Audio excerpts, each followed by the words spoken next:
ছাত্র আন্দোলন আওয়ামী লীগ সরকারের পতনের পর বিভিন্ন থানা কিন্তু ভাঙচুর অগ্নিসংযোগ করা হয়েছে, কিন্তু পটুয়াখালীতে সেই ধরনের কোনো ঘটনা ঘটেনি। এখন পর্যন্ত পটুয়াখালী থানার সুরক্ষা রয়েছে। সেখানে মানুষজন যারা এখানকার আইন শৃঙ্খলা বাহিনী যারা রয়েছেন তারা কিন্তু এখানেই রয়েছেন। তারা তারা থানার মধ্যে অবস্থান করছেন, কিন্তু এখানকার যে কার্যক্রমগুলো সেটা বন্ধ ছিল। এখন তবে আজকে থেকে ভিতরের দাপ্তরিক কিছু কাজবাজ চলছে।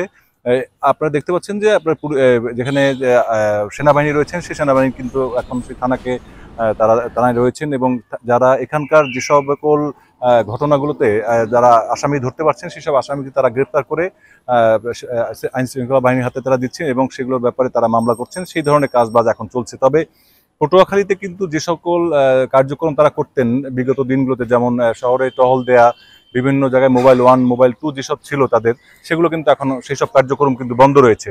যার কারণে এখানকার যারা সাধারণ মানুষ রয়েছে তাদের মধ্যে কিন্তু আতঙ্ক বিরাজ করছে, এবং সেই আতঙ্কর কারণেই তাদের কিন্তু বিভিন্ন গ্রামগঞ্জে বিভিন্ন সময় শোনা যাচ্ছে যে এখানে কিন্তু ডাকাতি বা চুরির ঘটনা ঘটছে। আজকে কিন্তু পটুয়াখালী গলাচিপাতে একটা ডাকাতির ঘটনা আমরা শুনতে পেরেছি।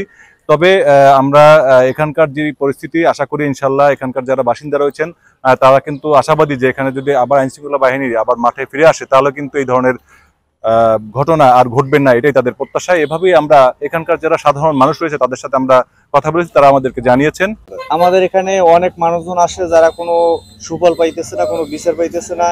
একটা মানুষ মারামারি করতেছে, দেখা যাচ্ছে যে তারা যে ভর্তি করবে তাও পুলিশের কাছ থেকে কোনো সহযোগিতা পাইতেছে না। পুলিশ না থাকার কারণে দেশে অনেক প্রকার ভোগান্তিতে আমরা ভুগতেছি। কি চান?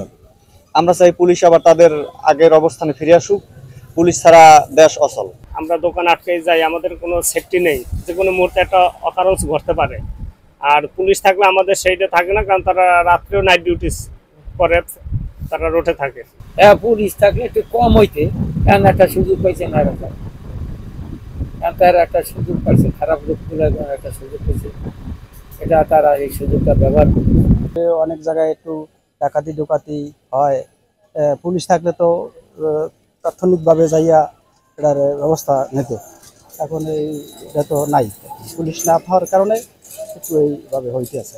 এবং এখানকার এই প্রত্যাশায় এবং তারা করছেন যারা এই বাসিন্দারা। K M Sadat Hossain, Bangla vision, Patuakhali.